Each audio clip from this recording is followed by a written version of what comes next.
Scooty doctor Syed দিগন্তের কথায় বিদ্যালয় সভাপতিত্বে অনুষ্ঠিত হয়। বক্তারা বলেন, ধর্ম নিয়ে যারা মানুষকে বিভ্রান্ত করার চেষ্টা করছে তাদের বিরুদ্ধে সকল ধর্মপ্রাণ মানুষকে ঐক্যবদ্ধভাবে প্রতিরোধ করে তুলতে হবে।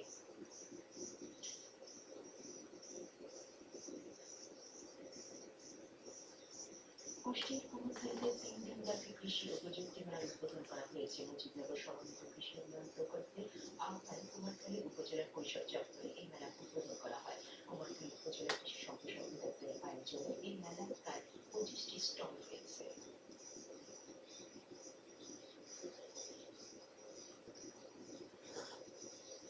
লালনের আধ্যাত্মিক তত্ত্ব ও দর্শন মানুষের কাছে পৌঁছে দেওয়ার প্রত্যয়ে মেদিনীপুরে ২ দিনব্যাপী সাধু সমাবেশ অনুষ্ঠিত হয়।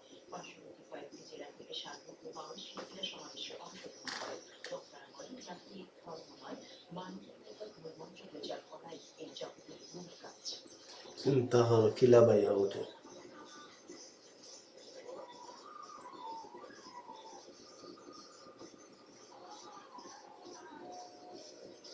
চিন্তা হলো হলে রাতে রাতে কেন সোনালী ব্যাংক লিমিটেড চট্টগ্রামের উদ্যোগে ২০১৩ সালের শিক্ষা বৃত্তি প্রদান অনুষ্ঠান আজ আগ্রবাদ জোনাল ম্যানেজার কার্যালয়ে অনুষ্ঠিত হয়। সোনালী ব্যাংক চট্টগ্রামের ভারপ্রাপ্ত ডিজিএম আজাদ কামালের সভাপতিত্বে অনুষ্ঠানে ব্যাংকের ডিজিএম বক্তব্য রাখেন। বক্তারা বলেন, সোনালী ব্যাংক ব্যবসা বাণিজ্যের পাশাপাশি সামাজিক দায়বদ্ধতা হিসেবে শিক্ষা বৃত্তি সহ সমাজের বিভিন্ন উন্নয়ন কর্মকাণ্ডে অবদান রেখে আসছে। শুধু শুধু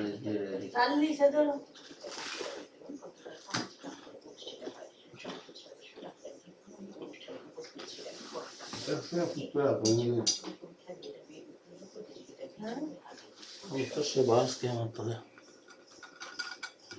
খাওয়াইব না।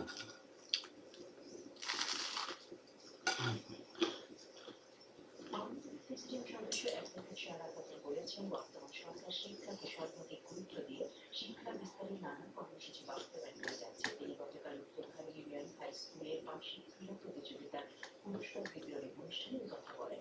স্কুলের সভাপতি আব্দুল বাসিরের সভাপতিত্বে অনুষ্ঠানে আগ্রহ নেতৃবৃন্দের সময় উপস্থিত ছিলেন। স্কুলে নবনির্মিত কম্পিউটার ল্যাবের উদ্বোধন করেন।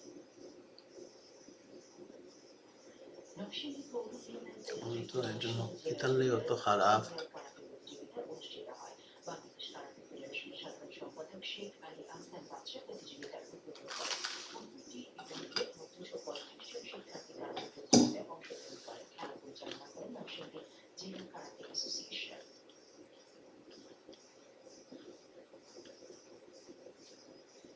বাংলাদেশ ক্রিকেট বোর্ডের আয়োজনে এবং জামালপুর জেলার ক্রীড়া সংস্থার ব্যবস্থাপনায় স্থানীয় বীর মুক্তিযোদ্ধা অ্যাডভোকেট আব্দুল হাকিম স্টেডিয়ামে মাঠে আজ ইয়াং টাইগার অনূর্ধ্ব-১৪ জাতীয় ক্রিকেট প্রতিযোগিতার ফাইনাল খেলা অনুষ্ঠিত হয়।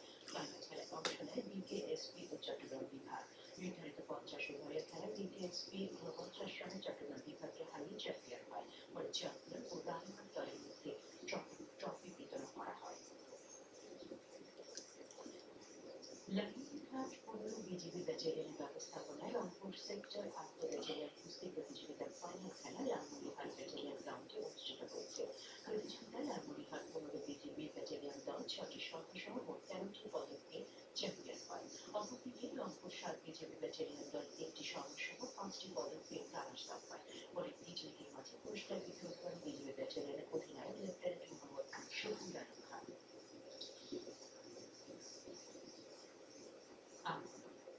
আজ বিকেল